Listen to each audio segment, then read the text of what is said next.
નમસ્કાર દર્શક મિત્રો, નિર્માણ ન્યૂઝની વિશેષ રજૂઆત ઝીરોઅર કાર્યક્રમ સાથે હું છું યજ્ઞ ત્રિવેદી. દર્શક મિત્રો, આજે ઝીરોઅર કાર્યક્રમમાં વાત કરવાની છે કે એક બાજુ જે રીતે કેન્દ્ર સરકાર દ્વારા પોતાની ઉપલબ્ધિઓ અત્યારે તો ગણાવવામાં આવી રહી છે અને બીજી બાજુ સંસદનું ચોમાસું સત્ર અત્યારે હાલ પણ જે રીતે યથાવત છે.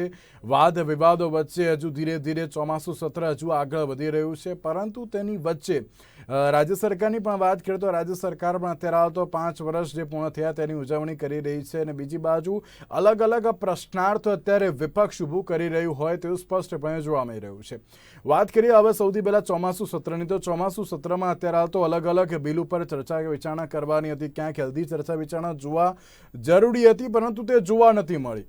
સવાલ એ થતો હોય છે કે આજે ચર્ચા વિચારણાની વચ્ચે હવે કેવા પ્રકારની પરિસ્થિતિ સર્જાશે. વિપક્ષ અત્યારે એક થઈ ગયું છે. 16 પાર્ટીઓના લીડર સાથે કોંગ્રેસના પૂર્વ પ્રમુખ રાહુલ ગાંધીએ મુલાકાત કરી હતી અને બ્રેકફાસ્ટ પોલિટિક્સની જે એક શરૂઆત થવા પામી છે.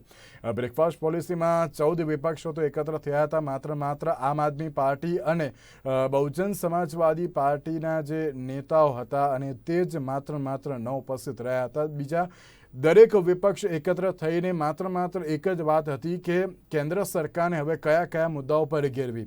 બીજી બાજુ વિપક્ષ દ્વારા એમ પણ કહેવામાં આવ્યું હતું કે અત્યારની જે પરિસ્થિતિ છે ને તેમાં મોંઘવારી, બેરોજગારી દરેક મુદ્દાઓ પર કેન્દ્ર સરકારને ઘેરવામાં આવશે. આ વિપક્ષની એકતા ક્યાં સુધી હવે ચાલશે તે તો હવે જોવાનું જરૂર. આ દરેક મુદ્દાઓ પર આપણે ચર્ચા વિચારણા કરીશું. આ દરેક મુદ્દાઓ પર ચર્ચા વિચારણા કરવા માટે અમારી સાથે જોડી ગયા છે ભાર્ગવભાઈ પરીખ કે જેઓ વરિષ્ઠ પત્રકાર છે અને સાથે જ રાજકીય વિશ્લેષક પણ છે, કિશનસિંહ સોલંકી કે જેઓ ભારતીય જનતા પાર્ટીના નેતા છે અને પ્રજ્ઞેશભાઈ તેવાર કે જેઓ કોંગ્રેસના નેતા છે. જે આ ત્રણનું સૌથી પહેલા તો સ્વાગત છે.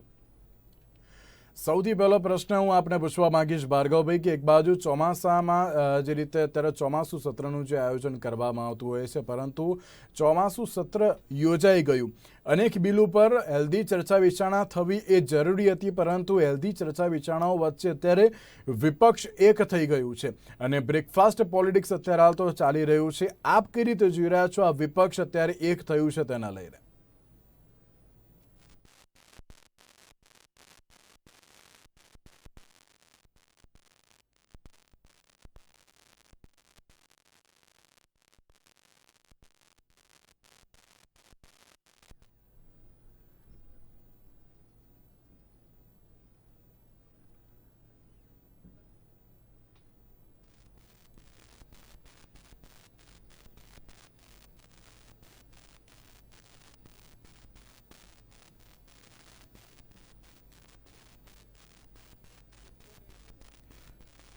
ભાર્ગવભાઈ એક મિનિટ આપને રોકવા માંગીશ ભાર્ગવભાઈ કે એક બાજુ જે રીતે બ્રેકફાસ્ટ પોલિટિક્સની વાત થતી હોય છે અને બીજી બાજુ જે કેન્દ્ર સરકાર પણ એમ કહી રહી છે કે કોઈ પણ મુદ્દા હોય તમે ગૃહમાં આવો, ચર્ચા વિચારણા કરો, આખો દેશ સાંભળે, ચર્ચા કરો, પરંતુ આ જે દરેક પરિસ્થિતિ સર્જાઈ છે તેમાં ક્યાંક વિપક્ષ પાસે મુદ્દા નથી.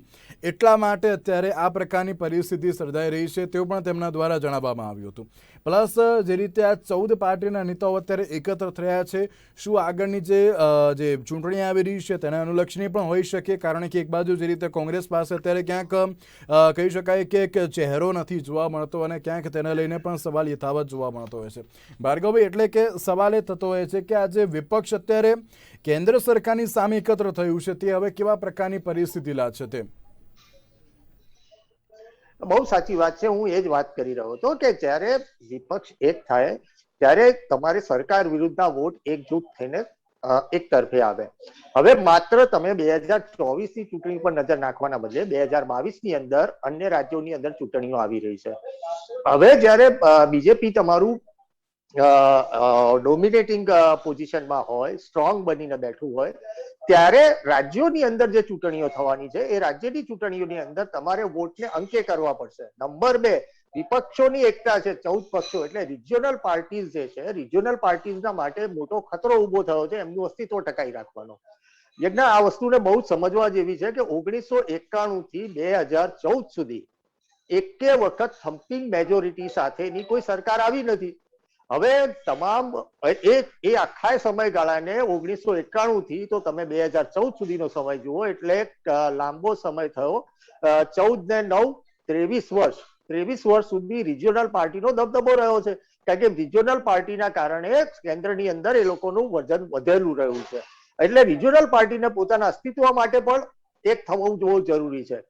હવે રહી વાત વિપક્ષી એકતાની, તો વિપક્ષી એકતા એટલા માટે કરવી પડે એવી છે કે દેશભરની અંદર ટોટલ 543 સીટની અંદરથી 300 સીટ એવી છે કે જ્યાં આગળ કોંગ્રેસ સીધી ફાઇટ કરી શકે એમ છે. હવે એટલે જીતી શકે એમ નથી કહેતો, સીધી ફાઇટમાં કોંગ્રેસ છે. હવે બાકીની રહી 200 થી 243 સીટ. હવે 243 સીટની અંદર કોંગ્રેસ સમાધાન કરે બીજા વિપક્ષો સાથે, નાના પક્ષો સાથે, તો એ જે વોટનું જે ધ્રુવીકરણ, સાદી ભાષામાં આપણે કહીએ કે ધ્રુવીકરણ જે થવાનું છે, એ પોલરાઇઝેશન એક જ તરફ થવાનું છે, એક જ પાર્ટીમાં. હવે એ થવાના કારણે બીજેપીને મત આપવા માટેની આ સ્ટ્રેટેજીનો અમલ કરવાનો પ્રયત્ન કર્યો. એટલે તમે સમજવાનો પ્રયત્ન, હું તમને સરળ ભાષામાં સમજાવું કે યુપીએ સૌથી પહેલી 91 ની અંદર નરસિંહા રાવની સરકાર જયારે બની ત્યારે 91 ની અંદર પણ અલગ અલગ પક્ષોનો ટેકો લઈને સરકાર બનાવવી પડી હતી. એ પછી વાજપેયીની સરકારમાં પણ એનડીએમાં અલગ અલગ પક્ષોને તમારે જોડે લઈને કરવા પડ્યા હતા, કારણ કે તમારી એક પક્ષની બહુમતી થઈ નથી, કારણ કે રિજિયોનલ પાર્ટીનો દબદબો વધારે હતો. એ પછી યુપીએ 1 અને યુપીએ 2 તમે જુઓ તો બંનેની અંદર તમારે વિપક્ષના ગઠબંધનનો સહારો તમારે લેવો જ પડ્યો છે. 2014 એવું વર્ષ હતું કે જ્યાં આગળ વોટિંગ પેટર્ન આખી બદલાઈ ગઈ અને વોટિંગ પેટર્ન બદલાયા પછી થમ્પિંગ મેજોરિટી સાથે બીજેપી આવ્યું. હવે બીજેપી આવ્યા પછી તમે બીજેપી પણ અત્યારે જુઓ તો એ બીજેપી પોતાના એમની સાથે એનડીએમાં સાથી પક્ષો છે. એનું કારણ છે કે જ્યાં સાથી પક્ષો એમને એટલા માટે રાખવા પડે છે, દરેક પાર્ટીનું આ કમ્પલ્ઝન થવા માંડ્યું છે. પણ આ કમ્પલ્ઝન હવે તૂટવાની તૈયારી એટલા માટે છે કે જે પ્રમાણે 2 વખત બીજેપી ત્યાં આગળ સત્તામાં બેઠું છે, ત્યારે વિપક્ષો એક નહીં થાય તો પોલરાઇઝેશન થવાનું છે. પોલરાઇઝેશન થશે એટલે જે વોટ છે એ બીજેપીમાં રહેશે અને બીજેપીમાં રહેશે એ વોટના કારણે કોંગ્રેસનું અસ્તિત્વ અથવા તો રિજિયોનલ પાર્ટીનું અસ્તિત્વ એ જોખમમાં મુકાશે. કોંગ્રેસ સૌથી જૂની પાર્ટી છે એટલે એને મોટા ભાઈ તરીકે બધા વિપક્ષોને ભેગા કરવા પડે એવી પરિસ્થિતિ છે. અલબત્ત તમારી એક વાત બહુ સાચી છે કે કોંગ્રેસ પાસે ચહેરો નથી. કોંગ્રેસ પાસે કોઈ અત્યારે ચહેરો નથી, પરંતુ રાહુલ ગાંધી અને સોનિયા ગાંધી આ બે સિવાય કોઈ એવું નામ નથી. રાહુલ ગાંધી એક એવું નામ છે કે જે ના લોકમુખે ચડેલું છે. મમતાની વાત કરીએ તો મમતા બંગાળથી બહાર નથી, શરદ પવાર મહારાષ્ટ્રથી બહાર નથી, પણ શરદ પવારની અંદર એક ફીડ રાજનેતા તરીકે બધાને ભેગા કરવાની એક ક્ષમતા છે, એક તાકાત છે. એટલે આ આખો ગેમ પ્લાન આ પ્રકારે રચાઈ રહ્યો છે, જે 2022ની ચૂંટણીઓ અને 2024ની ચૂંટણીને ધ્યાનમાં રાખીને કરવામાં આવી રહ્યો છે. જો 2022ની ચૂંટણીની અંદર આ પ્રકારે ભાર્ગવભાઈ, એક વસ્તુ આમાં હું પૂછવા માંગીશ કે આ વિપક્ષ મજબૂત છે કે પછી મજબૂર છે? નહીં, મજબૂત નહીં, મજબૂર છે. મેં પહેલા જ કહ્યું ને કે એમને પોતાનું અસ્તિત્વ ટકાવી રાખવાનો એક મોટો સવાલ છે. હવે એ મજબૂરી જ છે. તમે બિહારની ચૂંટણી જુઓ તો બિહારની ચૂંટણીની અંદર જો 1 to 1 જો લડાઈ હોત, સમાધાન થઈ જાય ચૂંટણી બિહારની, તો બિહારની ચૂંટણીની આ પરિણામ કંઈક જુદા જ આવ્યા હોત. ત્યાં આગળ અલગ અલગ પક્ષોએ જે રીતે ચૂંટણી લડી, જેના કારણે આરજેડી નું અસ્તિત્વ ભૂસાવાની તૈયારીમાં છે, જેડીયુ નું અસ્તિત્વ ભૂલાવવાની તૈયારીમાં છે. તો આ બધી સમગ્ર પરિસ્થિતિના ઓવરઓલ આપણે જો પરિપ્રેક્ષમાં જોવા જઈએ તો રિજિયોનલ પાર્ટીનું અસ્તિત્વ ધીમે ધીમે જોખમમાં આવતું ગયું છે. એટલે આ કમ્પલ્ઝન છે, એક થવું એ એમના માટે કમ્પલ્ઝન છે. અલબત્ત આ કમ્પલ્ઝન એટલા માટે જરૂરી છે, એટલા માટે છે કે આ કમ્પલ્ઝનના કારણે એ લોકો એક થઈ અને બધા પક્ષોને સાથે પોતાની સાથે રાખવાનો પ્રયત્ન કરી રહ્યા છે અને આ પોલરાઇઝેશન એક તરફી કરવાનો પ્રયત્ન છે.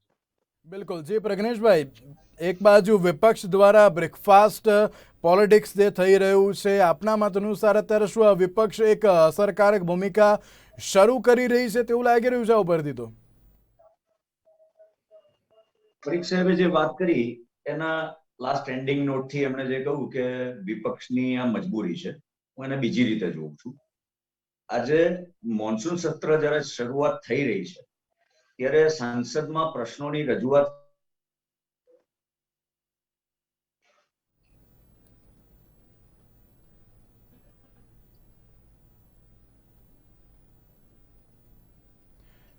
જે બિલકુલ એક બાજુ જે રીતે આ વિપક્ષ દ્વારા અત્યારે એકતાની સરકારે જાળવવી જોઈએ એ નથી જળવાઈ. 45 વર્ષની હાઈએસ્ટ બેરોજગારી ભારત દેશને ગ્રસ્ત કરી ગઈ છે, એને માટે શું સરકાર ભાઈ પગલા આપણે લેવા માંગે છે? સંસદની વાત ઇકોનોમી સોલંકીભાઈ, આપણે હું આવું છું, મારી વાત સાંભળવાની થોડી ધીરજ પ્રજ્ઞેશભાઈ, રાખો. સંસદમાં તમને આવો ચર્ચામાં શું વાંધો છે? જે મુદ્દાઓ છે એની પર હું આવું છું, થોડી સાંભળવાની ધીરજ રાખો. વચ્ચે નહીં આપણે interrupt કરો તો મુદ્દાઓની ચાલશે. ચર્ચા કરીએ સંસદમાં. વચ્ચે નહીં ઇન્ટરપ્ટ કરો તો ચાલશે, પહેલા આખી વાત સાંભળવાની તૈયારી રાખો.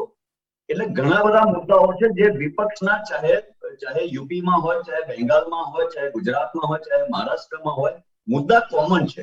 ભારતીય જનતા પાર્ટીની કેન્દ્ર શાસિત સરકારમાં જે ઘણા બધા પ્રશ્નો ઉપસ્થિત થયા છે, કોવિડમાં જે સરકારે મેલ ફંક્શનિંગ કર્યું છે, જે બિલકુલ ટોટલ જેને કેઓટિક એડમિનિસ્ટ્રેશન કહેવાય એ પ્રકારની જે પરિસ્થિતિ સર્જાઈ છે, બેરોજગારીની સમસ્યા છે, પેટ્રોલ ડીઝલના ભાવ લોકોને લૂંટી રહ્યા છે, ધંધા રોજગાર લોકોના પડી ભાગ્યા છે. ઘણા બધા મુદ્દાઓ એવા છે કે જેમાં વિપક્ષના મુદ્દાઓ કોમન છે, ભલે પાર્ટી અલગ હશે, પણ જ્યારે દેશની વાત આવે છે, સેન્ટ્રલ લેવલ પર વાત આવે છે કે સ્ટેટ લેવલ પર વાત છે, શું બેરોજગારીનો વાત મુદ્દો આવે છે, ગુજરાતમાં નથી? હિતોની વાત. પેટ્રોલના ભાવ વધારા છે તો ગુજરાતમાં નથી? કિશનસિંહ, એક મિનિટ. કિશનભાઈ, આપ વચ્ચે બોલશો તો પછી મારો અવાજ બી એટલો જ ઊંચો છે, આપ નહીં બોલી શકો. એટલે શાંતિથી સાંભળવાની તૈયારી રાખો. Let us talk to the point. Let us please be disciplined in a disciplined way. Bharatiya Janata party એટલા ઘણા બધા મુદ્દાઓ છે. વિપક્ષની મજબૂરી નથી, વિપક્ષનો કોમન એજન્ડા એક જ છે કે દેશની જનતા માટે, સ્ટેટની જનતા માટેના જે મુદ્દાઓ છે એના માટે સંસદમાં જઈને હેલ્ધી ચર્ચા કરવી પણ જરૂરી છે ને પ્રજ્ઞેશભાઈ. ચલો, વિપક્ષ એકત્ર થયું એમાં કોઈ ના નહીં, પણ વિપક્ષમાં જાઓ, કેન્દ્ર સરકારની સામે બેસો ને હેલ્ધી ચર્ચા કરો, એ જરૂરી બની ગયું છે આમાં તો. Agreed over. હું આપની સાથે સંમત છું કે સરકારે સંસદમાં જ ચર્ચા કરવાનું જે સ્થળ છે, દેશમાં એકમાત્ર સ્થળ છે કેન્દ્રીય લેવલે, તે સંસદ છે, રાજ્યસભા છે અને લોકસભા છે. સરકારે પણ વિપક્ષની વાત સાંભળવાની છે. જ્યારે કે ભારતીય જનતા પાર્ટી ગુમાનમાં હોય છે, 300 સીટોની વાત કરવામાંથી હજુ બહાર નથી આવતા અને એમને કોઈની વાત સાંભળવી જ નથી. ખેડૂતોની સમસ્યાઓ છે, ઇકોનોમિક સમસ્યાઓ છે, બેરોજગારીની સમસ્યાઓ છે, વેક્સિનેશન નથી એની સમસ્યાઓ છે, પૂરતા પ્રમાણમાં વેક્સિનેશન આપણે નથી કરી શક્યા એની સમસ્યાઓ છે. પ્રજ્ઞેશભાઈ, સરકારના એક મિનિટ પ્રજ્ઞેશભાઈ, સરકારના મંત્રીઓ, જે રીતે સરકાર દ્વારા એમ કહેવામાં આવ્યું છે પ્રજ્ઞેશભાઈ કે જો તમારા મુદ્દા હોય તો આવો સંસદમાં આપણે ચર્ચા વિચારણા કરીએ એની ઉપર. જી, ચોક્કસપણે હું આપની વાત સાથે સંમત થઉં છું કે સંસદે ચર્ચા કરવાનો મુદ્દો છે. વિપક્ષ એકજૂટ થઈને થાય છે તો સરકારને પ્રોબ્લેમ શું છે? મુદ્દા તો બધાને સેમ જ છે. બેરોજગારીનું શું કરવા માંગો છો? આગળ એડમિનિસ્ટ્રેશન કેવી રીતે કરવા માંગો છો? પેટ્રોલ ડીઝલના પ્રાઇસીસ બાબતે શું કરવા માંગો છો? કિસાન આંદોલન બાબતે શું કરવા માંગો છો? મહિલા સશક્તિકરણ બાબતે શું કરવા માંગો છો? એજ્યુકેશન પોલિસી બાબતે શું કરવા માંગો છો? મુદ્દા કોમન છે, મુદ્દા સ્પષ્ટ છે અને કોમન છે. કોઈ પણ વિપક્ષ હોય, ચાહે એસપી હોય, બીએસપી હોય, કોંગ્રેસ હોય, ટીએમસી હોય, શરદ પવારજી હોય, કોઈ પણ સ્તરેથી આખા દેશમાં મુદ્દાઓ કોમન છે. બેરોજગારી કોઈ એક સ્ટેટને નથી નડતી. એટલે તમામ વિપક્ષ ભેગા થઈ અને ચર્ચા વિચારણા કરે કે આપણે કઈ બાબતે સરકારને સવાલો પૂછવા છે. ઘેરવાની વાત નથી. આપ એને શબ્દમાં એને ઘેરવાની જે વાત કરો છો, ઘેરવાની વાત નથી. આ સરકાર સાથે શુદ્ધ ચર્ચા વિચારણા કરવાની છે, હેલ્ધી ડિબેટ કરવાની છે. આટલા ઇશ્યુઝ છે, કોમન લાગે છે, એની સામે સરકાર શું કહેવા માંગે છે? ઓકે પ્રજ્ઞેશભાઈ,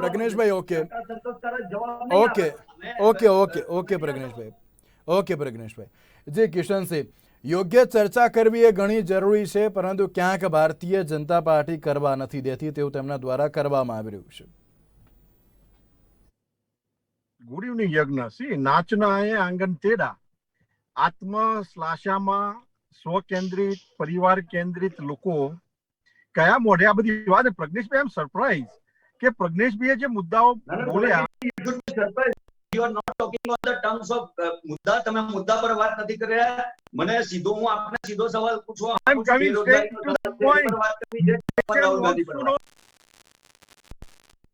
વાત કરવી છે કે સોનિયા ગાંધી પર? હવે ડિસ્ટર્બ તમે કરો છો. સરકારે ખેડૂતનો કિસાન પોલિસી માટે ઓકે પ્રજ્ઞેશભાઈ,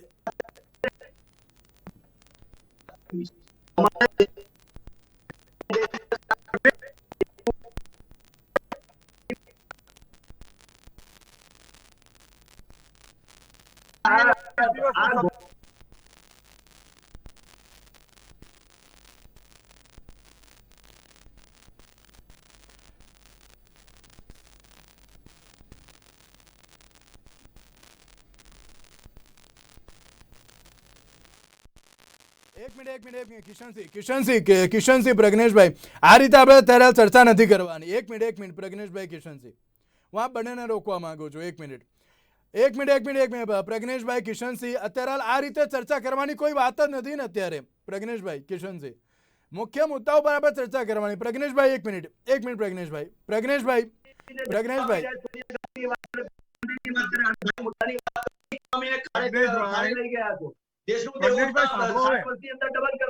તૈયારી રાખો. પ્રજ્ઞેશભાઈ, મેં તમને સમય આપ્યો ને. પ્રજ્ઞેશભાઈ, એક મિનિટ પ્રજ્ઞેશભાઈ, મેં તમને સમય આપ્યો ને. એક મિનિટ. જી કિશનસિંહ. વાંક કાઢે છે. એક બસ ભરાય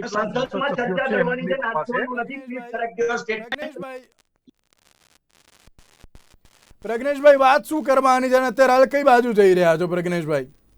એક મિનિટ પ્રજ્ઞેશભાઈ.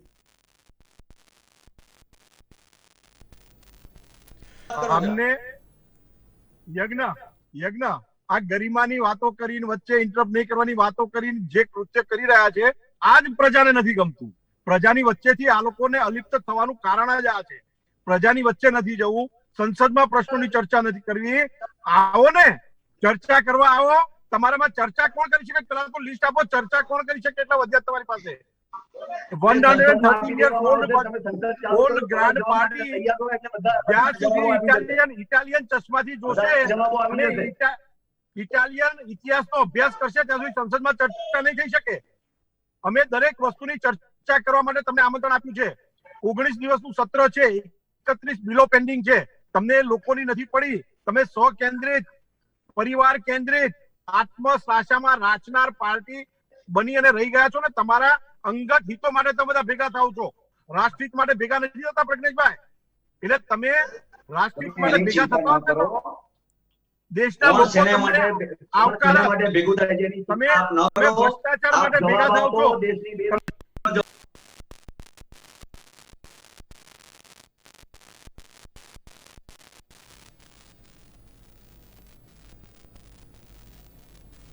સવાલ એ થતો હોય છે કે જ્યારે મુખ્ય મુદ્દાઓ પર આપણે ચર્ચા કરવાની હોય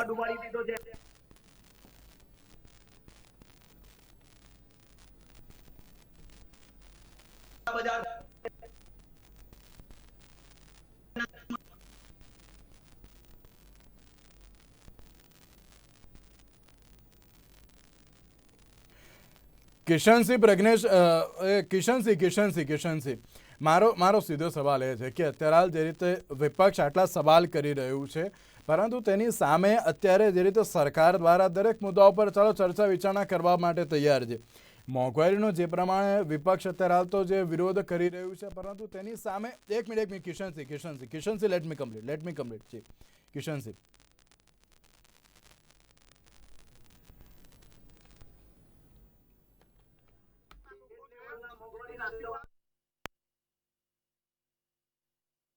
ઇલેક્ટ્રિકલ પોલિસીના જવાબ આપો, ન્યુક્લિયર પોલિસીના જવાબ આપો, ચાઇના અંદર ક્યાં સુધી ઘૂસી રહ્યું છે એના જવાબ આપો.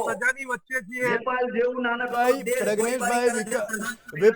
વિપક્ષ જ્યારે સવાલ કરે છે સંસદમાં જઈને ચર્ચા કરો ને પ્રજ્ઞેશભાઈ. તમારે કરવાની જરૂર નથી. પ્રજ્ઞેશભાઈ, એક મિનિટ. હું એમ જ કહું છું, સંસદમાં જઈને ચર્ચા કરો ને. કેમ હેલ્ધી ચર્ચા નથી જોવા મળતી ત્યાં? હું ભાર્ગવભાઈ આપણી પાસે આવવા માંગીશ. એક મિનિટ પ્રજ્ઞેશભાઈ, એક મિનિટ. હું આ બંને રોકવા માંગુ છું. ભાર્ગવભાઈ, હું આપણી પાસે આવવા માંગીશ. સંસદનું ચોમાસું સત્ર આટલા દિવસથી ચાલુ છે. સૌથી પહેલી શરૂઆત પેગાસસથી થઈ. પેગાસસ જે જાસૂસી કાંડ સામે આવ્યો ત્યાંથી, અને ત્યારથી લઈને અત્યાર સુધી એ જ મુદ્દાઓ પર અત્યારે હાલ વિરોધ પ્રદર્શન યથાવત જોવા મળી રહ્યું છે. અને સાથે સવાલ પણ એ થઈ રહ્યો છે કે અત્યારની જે પરિસ્થિતિ છે ને તેમાં વિપક્ષે યોગ્ય અત્યારે હાલ તો જે વિરોધ પણ નોંધાવવો જોઈએ અને સામે સરકાર દ્વારા પણ યોગ્ય જવાબ આપવો એ પણ અત્યારે તો અત્યંત જરૂરી બની ગયો છે. કારણ કે આખી જે પરિસ્થિતિ છે જો તેમાં યોગ્ય જવાબ ના આપવામાં આવે અને ના હેલ્ધી ચર્ચા વિચારણા કરવામાં આવે તો તે યોગ્ય જોવા જ મળતું નથી ને. આપનું શું મંતવ્ય છે કે સંસદમાં યોગ્ય અને હેલ્ધી ચર્ચા થવી એ જરૂરી છે જ્યારે પ્રજાના પ્રશ્નની તમે વાત કરો છો ત્યારે? બિલકુલ સાચી વાત છે યજ્ઞ કે સંસદમાં ચર્ચા થવી એકદમ જરૂરી છે. સંસદમાં જો ચર્ચા થાય તો એના નિષ્કર્ષ ચોક્કસ આવે. અહીં આગળ આ બંને નેતાઓની વાત સાંભળ્યા પછી મને ખાલી એક જ, હું કોઈ પાર્ટી તરફથી કે પક્ષ માટે વાત નથી કરતો, પણ યુપીએ ના સમયના દરમિયાન બી કેટલો વખત આવી રીતે સંસદ બંધ રહી છે એ પણ આપણે જોવું રહ્યું. એટલે ભૂતકાળ જોવા જઈએ તો વિરોધ પક્ષ કાયમ સંસદની અંદર આ રીતે કરે છે, એમાં કઈ નવી વાત નથી. અને લાંબા સમય સુધી યુપીએ વખતે પણ આ રીતે સંસદની અંદર ચર્ચાઓ નથી થઈ. 2010-11 નો સમયગાળો કાઢીને તમે જુઓ તો 2010-11 ની અંદર શું થયું હતું જયારે આંદોલનો ચાલતા હતા, ત્યારે અન્ના હજારેના આંદોલનો ચાલ્યા ત્યારે કેટલા લાંબા સમય સુધી સંસદ બંધ રહી હતી. એટલે મુદ્દો એ સંસદ બંધ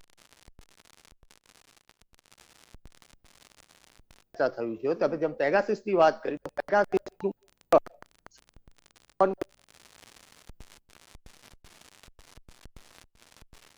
સુધી કોઈ આપી શકે.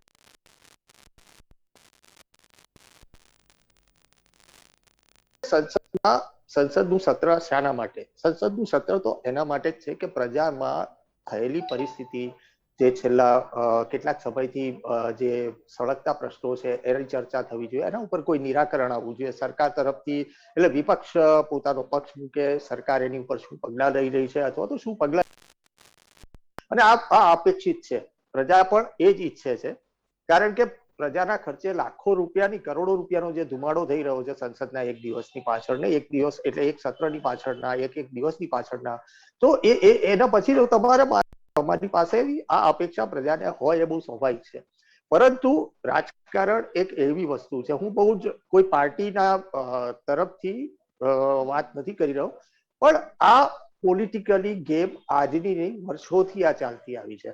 પછી એ કોંગ્રેસ હોય, બીજેપી હોય કે બીજો કોઈ બી પાર્ટી હોય, આ તમને પહેલેથી જોવા મળે છે કે જ્યારે સંસદનું સત્ર ચાલુ થાય ત્યારે એને ખોરવી દેવાની પ્રક્રિયા થાય છે, જેથી કરીને સરકાર ઉપર દબાણ ઊભું કરવાની એક આ પ્રયાસ હોય છે.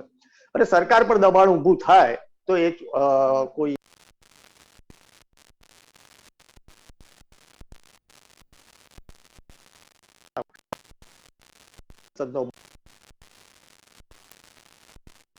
ધ્યાનમાં રાખીને એના ઉપર સરકાર એક ચોક્કસ નિષ્કર્ષ ઉપર આવે અથવા તો કોઈ પોતાની નીતિની જાહેરાત કરે. એટલે this is a part of politics. એટલે કોઈ એક પક્ષ કરી રહ્યું છે એવું નથી. ભૂતકાળ તમે જુઓ તો બધા પક્ષોએ આ કર્યું છે. એટલે કોઈ એ મુદ્દો નથી.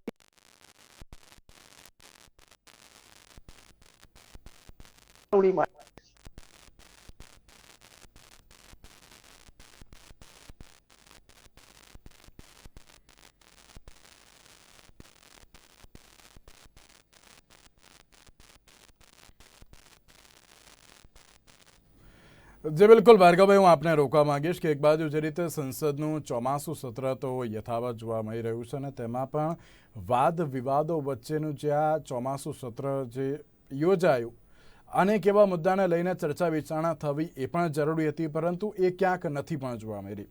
હવે પક્ષ અને વિપક્ષ જ્યારે આમને સામને આવી ગયા છે, વિપક્ષ એકજૂટ થઈ ગયું છે, હવે કેવા પ્રકારની પરિસ્થિતિ સર્જાશે તેને લઈને સવાલ યથાવત છે. જે રીતે આપણે ચર્ચા કરી કે જે અત્યારે તો વિપક્ષનું જે આ બ્રેકફાસ્ટ પોલિટિક્સ મજબૂત બનવાના પ્રયાસો પર એક આગળ વધી રહ્યું છે. 2022માં 7 રાજ્યોમાં જે વિધાનસભાનું જે ચૂંટણી આવી રહી છે, ત્યારબાદ 2024ની ચૂંટણી છે. હવે કેવા પ્રકારની પરિસ્થિતિ સર્જાશે તેને લઈને સવાલ યથાવત જોવા મળતો હોય છે. અને હવે વિપક્ષ અને સત્તા પક્ષ કેવા પગલાં લે છે અને તેની સામે કેવો પ્રત્યુત્તર મળે છે તે પણ અત્યારે તો સવાલ યથાવત છે. તેની સાથે ભાર્ગવભાઈ, કિશનસિંહ અને પ્રજ્ઞેશજી, આપ ત્રણનો આભાર અમારી સાથે આ ચર્ચા વિચારણામાં જોડાવા માટે. તો આજની આ વિશેષ રજૂઆતમાં બસ રજા આપશો. નમસ્કાર.